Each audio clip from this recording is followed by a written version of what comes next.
Bismillah Rahman Rahim.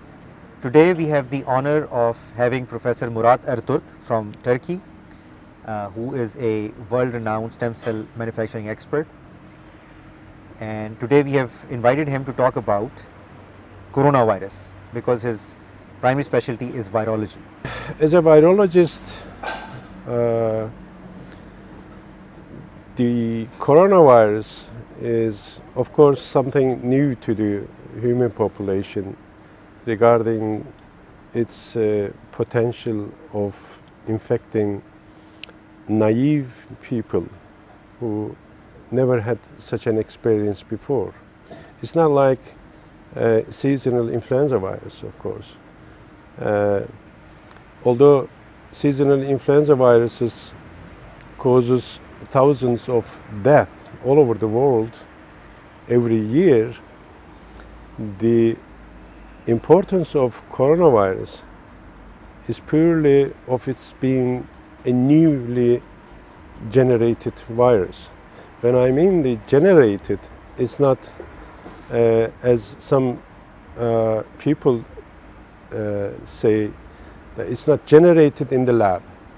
It's actually generated in an environment where animals and human beings are all together, because this kind of viruses life cycle is between the animals and humans, and this cycles to be completed takes about 5 to 10 years for the new viruses to develop. And there are, of course, other coronaviruses like the MERS, SARS. They are all coronaviruses. And the current epidemics, or now it's being a pandemic of coronaviruses, has the significance of being more lethal, particularly for those who are over 50 years old and have some underlying diseases like cardiovascular diseases, kidney diseases, heart problems, hypertension, diabetes, etc., etc. And currently there is no single drug that works to treat coronavirus infection. And producing a vaccine or developing a vaccine, which is under current investigation by many European as well as Asian countries to come up with a vaccine against this infection. But the manufacturing process of such a novel vaccine takes months. And I believe that a vaccine will be available soon in the coming months, but by the time the infection will subside and will go away as the temperature rises, because these viruses are known to be more effective during the winter season, or the fall and winter season. When we welcome the spring season, the epidemics will slow down. Can you briefly tell us about how coronavirus outbreak started and where did it start? Oh, as we all know, it started in the region of Wuhan in China. But I always say that the China is an interesting environment in which humans live very close to the domestic and wild animals. Okay? And for those viruses, like coronaviruses, it's a very nice milieu, very nice environment to develop, because originally this virus is present in bats, okay, and some reptiles, in some sort of cats. But they don't get such a severe infection, okay? They don't die of these coronaviruses. But somehow this virus transmits into a lower or mid-species of wild animals. And this virus, within these mid-species of wild animals, evolves, okay, as time goes by between the animals. So much so that at some stage, these viruses in the wild animals can now infect humans. If the human were exposed to the very first virus in bats, they would not be infected, because for the viruses to infect a human being, the virus should evolve to a capacity that they can stick onto the surface of the human cells, then go into the cells and propagate there, multiply there. In order to be able to get to this stage, the virus should have complete its evolution, right from the bats to the mid-species animals, and then perhaps to the pigs, and then to the humans. We want to hear from you, being a virologist, what can we do to protect ourselves and our environment from coronavirus?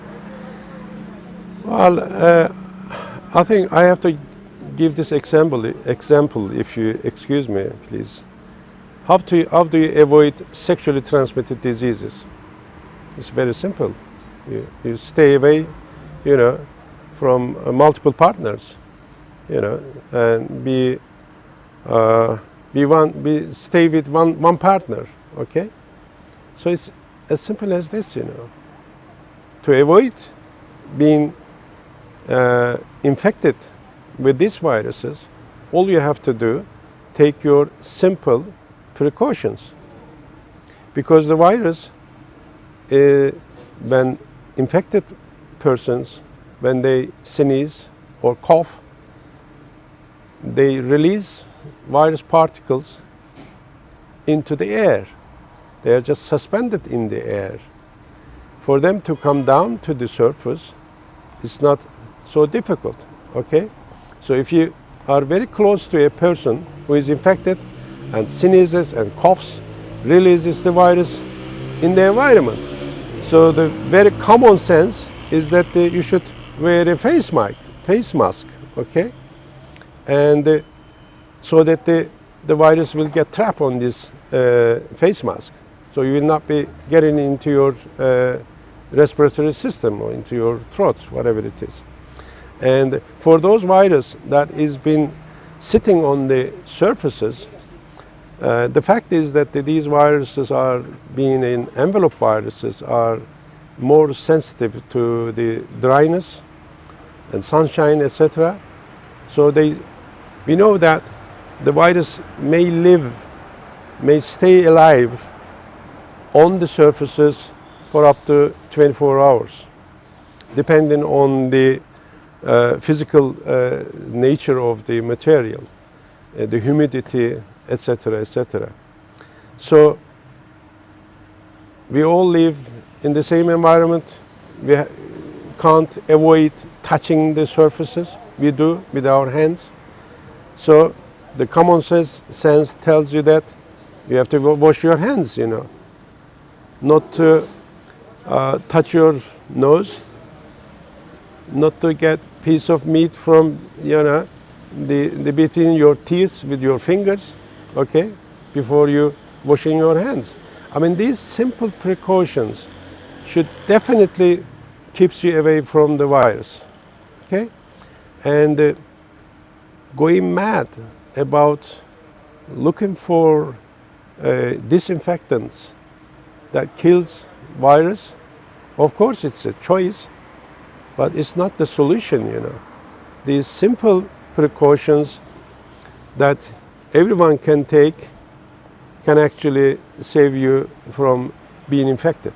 I remember having this conversation with you that you were of the opinion that stem cells can actually take care of coronavirus or can treat Definitely. coronavirus illness long before this paper came out of China.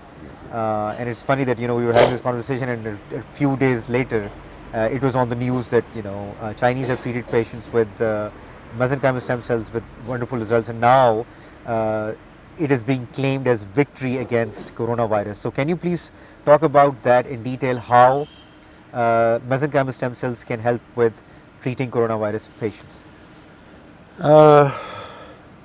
Having an idea such as this, that the stem cells can help to cure patients, corona patients, is something good. But if you don't prove it yourself and let the others do the job, gives you a little bit of, bad feeling that, I thought of this, but I could never put it into practice, Right, right.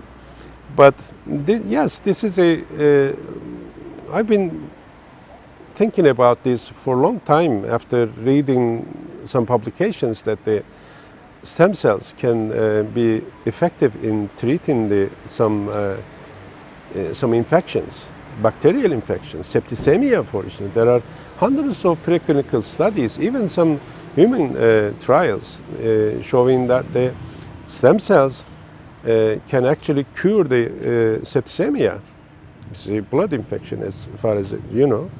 And coming to this viral infection, and in particular to the coronavirus, yes, I believe that the stem cells can be helped.